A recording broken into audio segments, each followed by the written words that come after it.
Nimekuja kukagua zoezi au mradi wa kuweka taa katika uwanja wa ndege wa Arusha.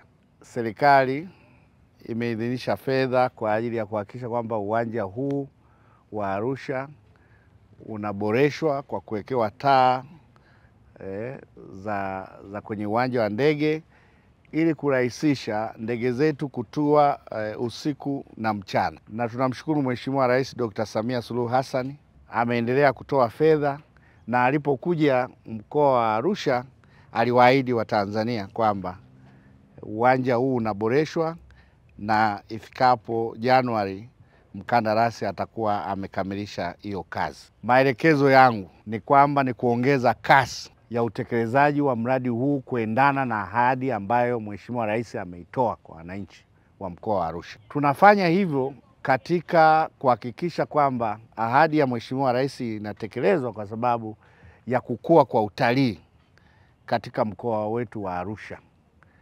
Badala watalii sasa kuendelea kuja na kutua wakati wa usiku wakatue Kilimanjaro, badala yake watatua moja kwa moja Arusha. Wote tunashuhudia kwamba utalii unakuwa, watalii wanaongezeka. Kwa hiyo kukamilika kwa uwanja wa Arusha, maboresho yaliyokusudiwa yatasaidia sana kuongeza idadi ya watalii kuja katika mkoa wetu wa Arusha.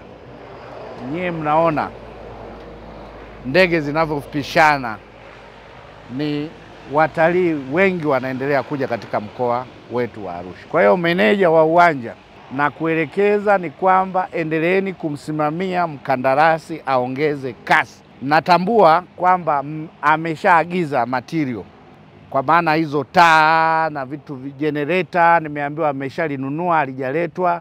Transformer ameshanunua hapo, Tanlex italetwa.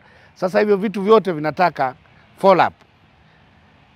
Sitaki kuja kusikia kwamba vingine viko nje, unajua sasa paka vifike hapa clearance. Sasa hivi ndio muda wa kujipanga kuhakikisha tunakwenda na ratiba iliyokusudiwa.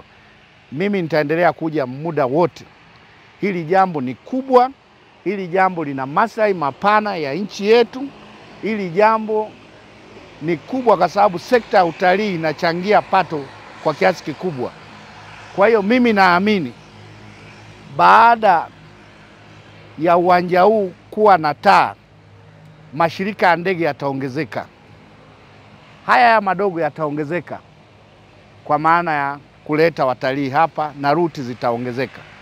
Kwa hiyo nimekuja, mkandarasi, hakikisha unatimiza majukumu yako kwa kuzingatia ratiba hiyo ambayo ipo mlioipendekeza, na mimi nitaendelea kuja kufuatilia hilo.